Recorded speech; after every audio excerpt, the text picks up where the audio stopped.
नामदेव शास्त्रींकडनं धनंजय मुंडेंची थेट पाठराखण, गुन्हेगारी पार्श्वभूमी नसताना धनंजय मुंडेंना जाणून बुजून गुन्हेगार ठरवलं जात असल्याचा आरोप भगवान गड त्यांच्या पाठीशी असल्याचं केलं स्पष्ट.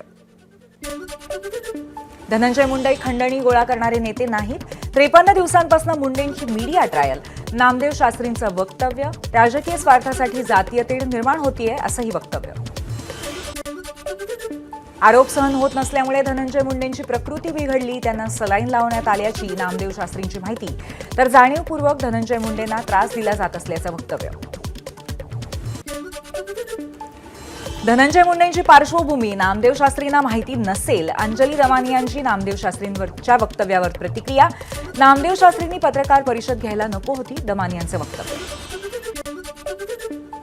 भगवानगडावर जाऊन सर्व कागदपत्र नामदेव शास्त्रींना देणार, अंजली दमानियांची माहिती.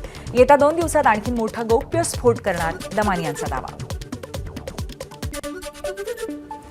बीडमधल्या जिल्हा नियोजन समितीच्या बैठकीत धनंजय मुंडे, सुरेश धस यांच्यात खडाजंगी. जिल्ह्याची बदनामी होईल अशी वक्तव्य टाळा, धनंजय मुंडेंचं आवाहन. तर तुम्ही माझ्यावर बोट दाखवताय का, धस यांचा सवाल.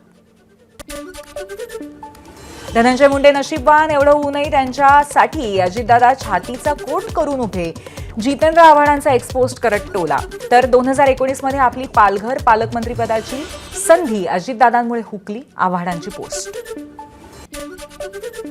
भास्कर केंद्रे हे पोलीस गेल्या 15 वर्षांपासून परळीत. त्यांच्याकडे 15 जेसीबी आणि 100 राखेचे टिप्पर्स तसंच तिथल्या मटका व्यावसायिकाबरोबर त्यांची भागीदारी, सुरेश धस यांचा आरोप. भास्कर केंद्रेंकडनं आरोपांचं खंडन. सदावर्तेंसोबत बोलतानाची केंद्रेंची क्लिप व्हायरल. आपल्याकडे जेसीबी काय साधं टायरही नाही, केंद्रेंकडनं स्पष्ट.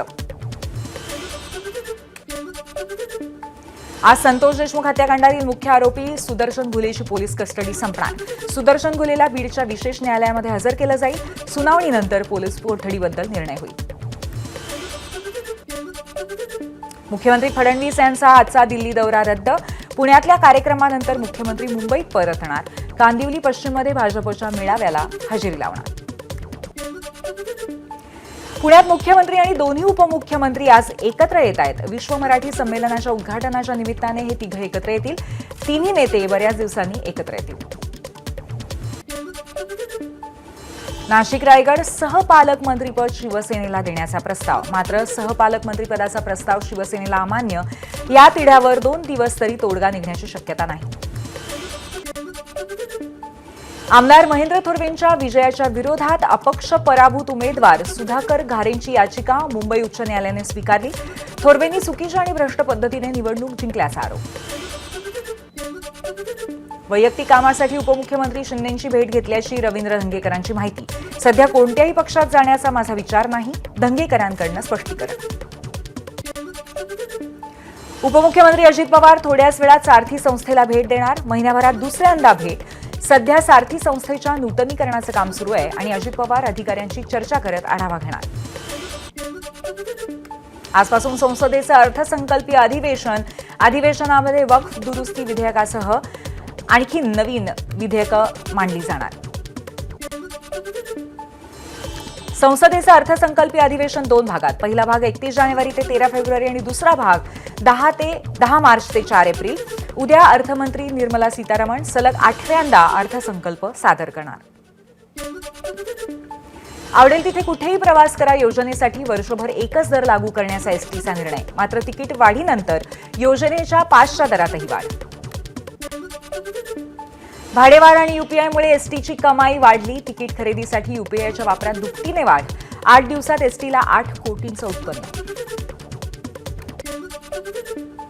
अनामत रक्कम भरून पसंतीचं घर निवडण्यासाठी सिडकोकडनं आज शेवटची संधी. आतापर्यंत 17,000 ग्राहकांनी डिपॉझिट रक्कम भरली, तर पसंतीचं घर निवडूनही 13,000 अर्जदारांनी अजूनही डिपॉझिट न भरल्याची माहिती.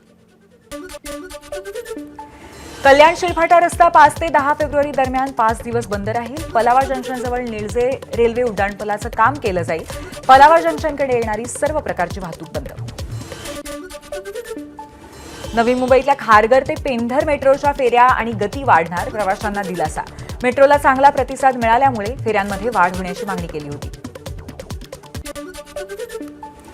वाहनाचा आरसी बुक आणि लायसन्स आता आधार कार्डशी जोडलं जाईल. ऑनलाईन दंडाची रक्कम चुकवण्यासाठी वेगवेगळ्या युक्ती करत असल्यामुळे कारवाईसाठी निर्णय.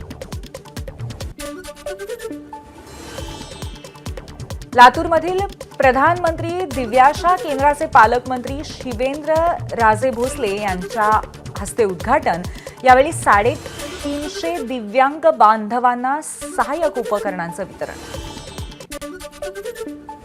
मुख्यमंत्री फडणवीसांचं जनतेला सुशासन देण्यासाठी प्रशासनाला 100 दिवसांचं टार्गेट. याच संकल्पनेतनं भंडारा पोलीस मुख्यालयात नवीन सेवा प्रणाली. तक्रारदारांना मिळणार तक्रारीची व्हॉट्सअपवरती 3 टप्प्यात माहिती. धाराशिवमध्ये सीसीटीव्ही नागरिकांच्या सुरक्षेसाठी उपक्रम राबवला जाणार. नागरिकांच्या सुरक्षेसाठी 7,000 सीसीटीव्ही लावण्यात येतील. विशेष पोलीस महानिरीक्षक वीरेंद्र मिश्र यांनी याबाबत आढावा बैठक घेतली. दारूच्या बाटल्यांवरती कॅन्सरच्या धोक्याचा इशारा देणारे संदेश छापण्याची पुण्यातल्या तरुणाची मागणी. उच्च न्यायालयाकडून त्याची दखल घेत केंद्र आणि राज्य सरकारला नोटीस. भूमिका स्पष्ट करण्याचे आदेश. औषध पुरवठा पुन्हा बंद करण्याचा कंत्राटदारांचा मुंबई महापालिकेला इशारा. थकबाकीबाबत दिलेला अल्टिमेटम संपला तरी आतापर्यंत केवळ 5 ते 10% थकबाकी महापालिकेने भरल्यामुळे इशारा. जीव्हीएस आजाराच्या पार्श्वभूमीवर वाशिम जिल्हा सामान्य रुग्णालय ऍक्शन मोडवरती. जीव्हीएस वॉर्ड तयार. जीव्हीएस रुग्णांची संख्या वाढू नये यासाठी अकोला प्रशासन सज्ज. मेडिकल कॉलेजमध्ये विशेष वॉर्ड तयार. सोमवारपासून उत्तर महाराष्ट्रात हलक्या पावसाच्या सरींची शक्यता. तसंच पुढच्या आठवड्यामध्ये ढगाळ वातावरण राहील. हवामान विभागाचा अंदाज. हिंगोलीमध्ये केळीला 2,100 रुपये प्रति क्विंटल दर. केळी उत्पादकांमध्ये समाधानाचं वातावरण. असाच भाव मिळावा अशी शेतकऱ्यांची अपेक्षा. नंदुरबारच्या नवापूर तालुक्यामध्ये मशरूम शेतीच्याद्वारे आदिवासी महिलांना भविष्यात मोठी रोजगाराची संधी. कृषी विभागाच्या वतीने मशरूम उत्पादन प्रशिक्षणानंतर तालुक्यातल्या 25 लाभार्थी घेत आहेत मशरूमचं उत्पादन. सोयाबीन खरेदीची मुदत वाढवली. कोटाही वाढवलाय. पालकमंत्री शिवेंद्रसिंह राजे भोसले यांची माहिती. सोयाबीन खरेदीला 6 फेब्रुवारीपर्यंत मुदत वाढ. छत्तीसगड सीमेजवळ नक्षलवाद्यांच्या अंतिम बालेकिल्ल्यात अवघ्या 24 तासात पोलिसांनी उभारलं मदत केंद्र. 1000 C-60 कमांडोंसह 25 BDS टीमचे परिश्रम. माघी गणेश जयंतीनिमित्त मुंबईमधल्या कांदिवलीच्या इच्छापूर्ती गणेशाचं जल्लोषात आगमन. मंडळाकडनं काशी विश्वनाथ कुंभमेळ्याचा देखावा साकारण्यात आलाय. सांगलीत सार्वजनिक बांधकाम विभागातील रस्त्यांचं काम करणाऱ्या ठेकेदारांचा सरकारला काम बंद आंदोलनाचा इशारा. मागच्या 6 महिन्यात कोणत्याच कामाचं बिल न मिळाल्यामुळे इशारा. नागपूरच्या रिंग रोड परिसरात शेकडो झाडांची अज्ञात इसमाकडनं कत्तल. अशोकाच्या 410 तर पामच्या 152 झाडांची कत्तल. गुन्हा दाखल.